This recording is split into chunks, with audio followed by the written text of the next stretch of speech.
Palmas para esse perfil que finalmente decidiu falar de safadeza. Se você acabou de chegar nesse canal, meu nome é Jana Viscardi, sou eu mesma, dona e proprietária desse modestíssimo espaço. Sejam todas, todos e todos muito bem-vindas, bem-vindos e bem-vindos. Vocês podem me encontrar nas diferentes redes sociais e me acompanhar também um pouco através delas. Vocês podem, como sempre, patrocinar, apoiar a produção de conteúdo desse canal através do apoia-se/Jana Viscardi e podem também compartilhar esse conteúdo com outras pessoas para que mais gente conheça o que eu venho fazendo aqui. Pois muito que bem. Eu estava assim pensando, né, que tipo de conteúdo eu poderia trazer para vocês, quando eu me deparei com duas pesquisadoras que, decidiram finalmente estudar uma coisa que é prazerosa. Olha, que jogadinha de palavras que eu estou usando aqui. E o que foi que essas pesquisadoras decidiram fazer? Elas decidiram estudar como é que se conceitualiza o orgasmo em 27 línguas. Isso mesmo. E aí você pode estar se perguntando... Como é que elas fizeram esse estudo? Vucu-vucaram? Foi um trabalho de campo? É evidente que não. O que essas pesquisadoras decidiram fazer foi convocar falantes de 27 línguas diferentes. Todas essas pessoas eram bilíngues, numa dada língua e no inglês ou no mandarim. Essas pessoas foram convidadas para responder duas perguntas. Quando você está vucu-vucu-vucu-vucando, você está e você está prestes a atingir o orgasmo, prestes a chegar lá, né? Que já é aí uma metáfora, né? Você está usando uma outra coisa para dizer sobre a coisa. Então, chegar lá. Quais são as palavras ou as frases que você usa? Aí, para além disso, perguntaram também, quando você vai nomear o orgasmo, qual é a palavra ou quais são as palavras que você usa? E veja, isso não é uma coisa maravilhosa? Você que está aí me ouvindo do outro lado já poderia até começar a pensar. Quais são as palavras que eu uso? Mas veja, nesse seu pensamento, você já poderia colocar assim, mas às vezes não é nem palavra, é uma vogalzona. E aí eu já me lembro logo daquele filme Harry and Sally, que eles estão numa cena sentados numa lanchonete e essa mulher tá falando, né, que muitas mulheres fingem o orgasmo e aí ela vai mostrar isso dentro da lanchonete e aí são muitas vogais entusiasmadíssimas que ela usa para provar que ela finge muito bem. Oh, God. Qual é a mulher que não finge ou não fingiu alguma vez na vida? Mas, bom, enfim, o tema não é esse hoje. O tema é como é que as pessoas... quais são as frases e as palavras que elas usam para chegar quando estão chegando no orgasmo e qual é o nome que se dá para a palavra orgasmo. E aí é interessante a gente pensar nisso, porque em português mesmo, eu não sei outra palavra para um sinônimo, por exemplo, para orgasmo. Qual seria esse sinônimo? Tô aqui me perguntando, se você tiver um sinônimo, você traz aqui. Tá.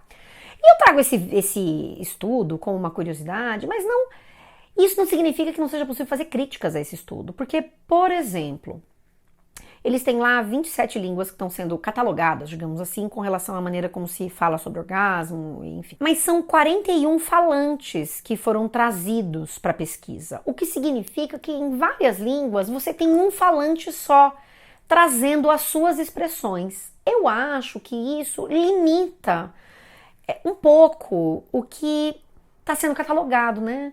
Porque é só a experiência de uma pessoa que vai cobrir o que supostamente a língua oferece de possibilidades. É claro que esses estudos são só uma amostra. Você nunca vai conseguir todo mundo, de todas as regiões. Quer dizer, nunca, né?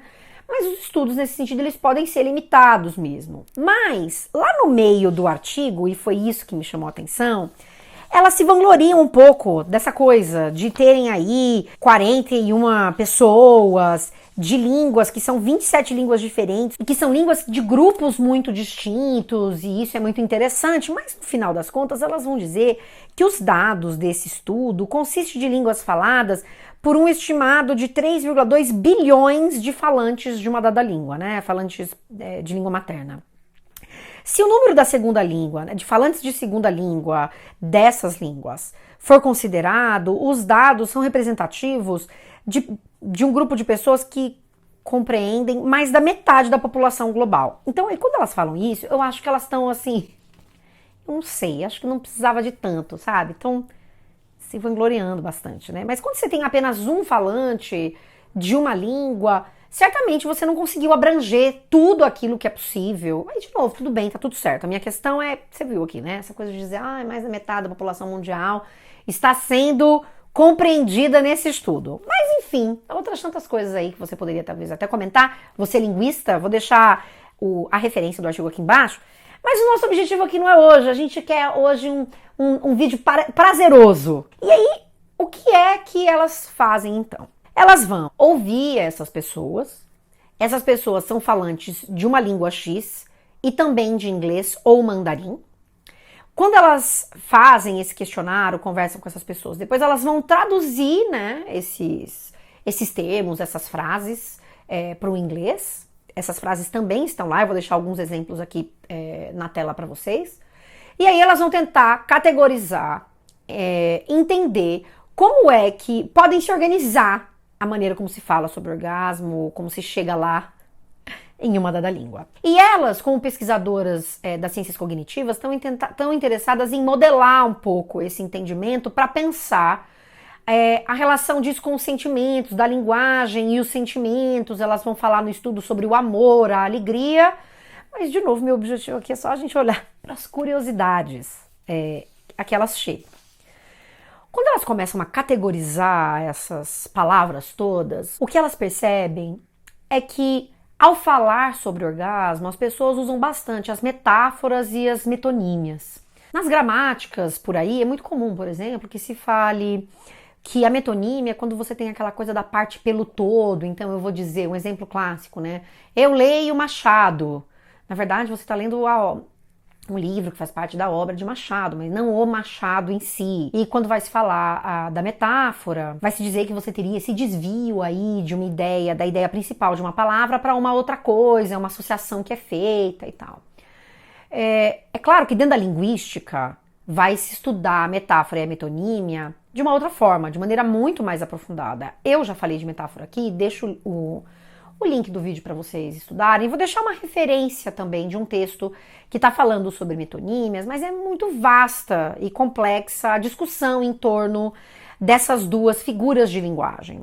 Mas nos importa aqui pensar justamente nesse lugar dessas figuras de linguagem que são usadas para a gente pensar o gozo, não é mesmo? Dessas línguas todas, em 25 delas, elas identificaram que existe aí uma palavra que é usada para chamar o orgasmo. Várias dessas línguas, inclusive, usam a própria palavra orgasmo e as suas variações, mas com a mesma estrutura, muito próxima de orgasmo. E aí, ao observar os nomes usados para falar a palavra orgasmo, elas identificaram duas metáforas. Uma delas seria a metáfora de pico, que seria esse momento de pico que alcançaria, digamos assim, no orgasmo, que faria uma referência, digamos, a esse lugar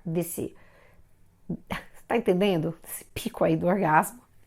Mas elas também identificaram uma outra, que seria o orgasmo como morte. E aí elas vão fazer, inclusive, uma reflexão sobre um certo limbo que se alcança quando você chega no orgasmo, e talvez por isso o nome do orgasmo pudesse... Os nomes possíveis para orgasmo tivessem uma relação com essa coisa da morte. Um exemplo que elas dão é do francês, la petite mort, que seria a pequena morte. Não é de hoje que esse termo existe, mas é uma das maneiras usadas para se referir, para nomear o orgasmo.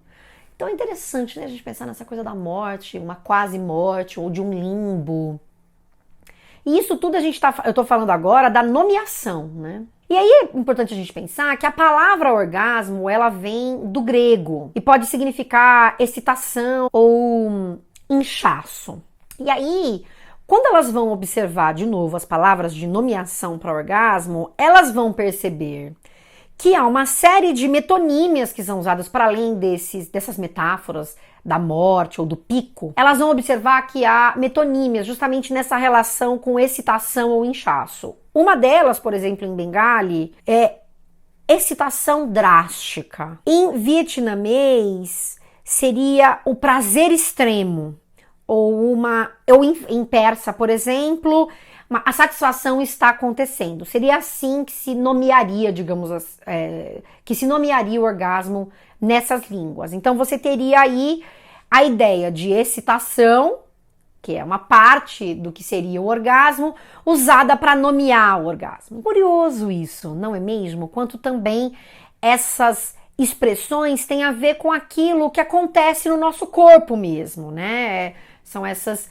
experiências corporificadas e que se revelam também na língua. E quando eu digo isso, falando sobre orgasmo e gozo, é ótimo, né? Se reverberam na língua, que não é essa língua, é o outro sentido que a gente dá para a língua. Não se esqueçam que a língua tem vários sentidos, tá bem? E com relação aos anúncios, o que é que nós temos? Nós temos, de novo, metáforas e metonímias acontecendo.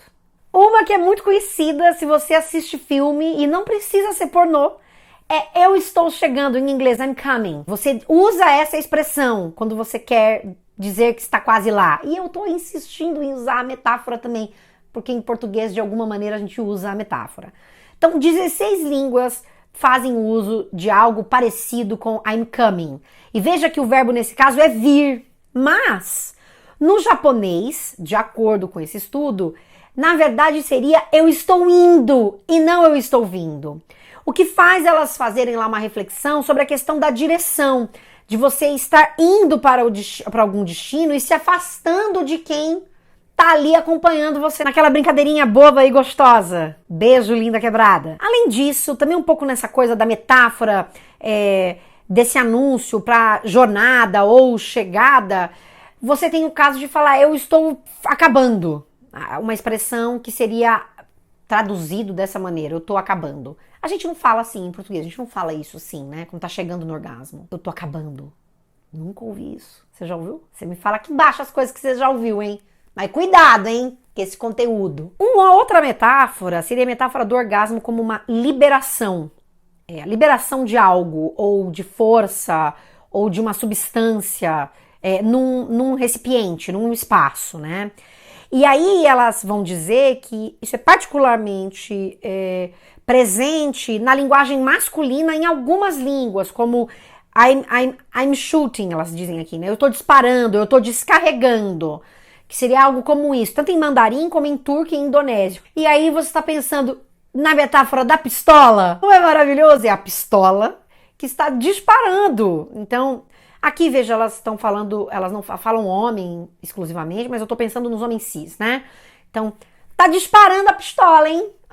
Então, faz sentido a coisa quando você pensa, então, na pistola, porque ela dispara. Não é bom? Por mais que a gente possa não usar isso em português, a gente não usa essa metáfora no ato, né? Eu tô disparando, pelo menos eu nunca ouvi, mas a gente usa a metáfora da pistola pra rola, não é muito bom? Uma outra metáfora que elas encontraram é a metáfora do orgasmo como fogo. Então eu sou o fogo, que era acho que em finlandês, eu sou o fogo, ou estou em fogo, sei lá, algo assim. Achei maravilhoso. E que me faz lembrar dela mesma, que canta, tô com o cu pegando fogo. Beijo, Valesca. Gente, olha quantos encontros nós estamos fazendo entre línguas. A gente, essa coisa do corpo, né? Vai aparecer nas línguas tudo. Olha lá, tô com o cu pegando fogo, pô. Maravilhoso. Elas vão dizer que dentre as metonímias, uma delas tem a ver com eu estou gozando, eu tô me divertindo. E aqui elas dão o exemplo do português, de dizer que a gente diria algo como eu vou gozar, ou eu tô gozando. Elas usam a expressão eu tô gozando, mas eu acho que é mais comum a gente dizer eu vou gozar, né? Não sei, diga aí. Elas dão esse exemplo e dão um exemplo do português, que elas escrevem lá português, mas é o português de Portugal, que seria Vou me vir. Que já é essa outra coisa do destino, né? Da jornada aí. Vão me vir. Você, português, portuguesa de Portugal, me diga, vão me vir mesmo? Vocês usam essa expressão? Nunca tinha ouvido falar. Maravilhoso. Então elas vão falar, por exemplo, em francês, que tem a ver com eu me alegro, eu acho. Não me lembro agora como é que se fala isso em francês. Não sei. Vai perdoando. Que seria uma metonímia, né? Essa coisa do prazer, que tem relação com a satisfação, com o prazer, com essa alegria do prazer e tal. Então essas são as curiosidades que elas encontram. E veja, por que eu trouxe esse estudo aqui? Para vocês perceberem que as pessoas estudam os temas mais variados. E que tudo é interessante. E o quanto há uma relação entre as línguas, quando a gente está falando desses episódios que tem uma relação tão forte com o corpo. Então tem uma potência aí da gente pensar na relação, naquilo que a gente sente no corpo e como isso aparece na língua. Mas essas expressões metonímicas ou metafóricas podem sim ter uma relação com o corpo, com a maneira como o corpo é uma coisa fisiológica mesmo. Não só, mas também esse lugar do paraíso ou da morte tem também esse momento em que parece que você tá meio suspenso, em suspenso, vivendo essa emoção do orgasmo, enfim. Achei que a gente podia falar sobre isso, porque não dá pra falar só desgraça, a gente tem que falar de gozo, gente. Tem que gozar mais, não é mesmo? E não como a Sally no restaurante. Então veja, talvez você tenha vocabulários aí mais interessantes que você pode agregar, trazer aqui pra baixo. O meu objetivo era mostrar o quanto as pessoas elas estão interessadas em temas tão variados e o quanto isso nos faz pensar na relação da língua com essas experiências corporificadas e a língua como uma experiência que também é corporificada, né? Então é isso que eu tenho para entregar para vocês hoje. Espero que vocês se divirtam, gozem muito aí do outro lado e a gente se vê no próximo vídeo. Tchau, tchau!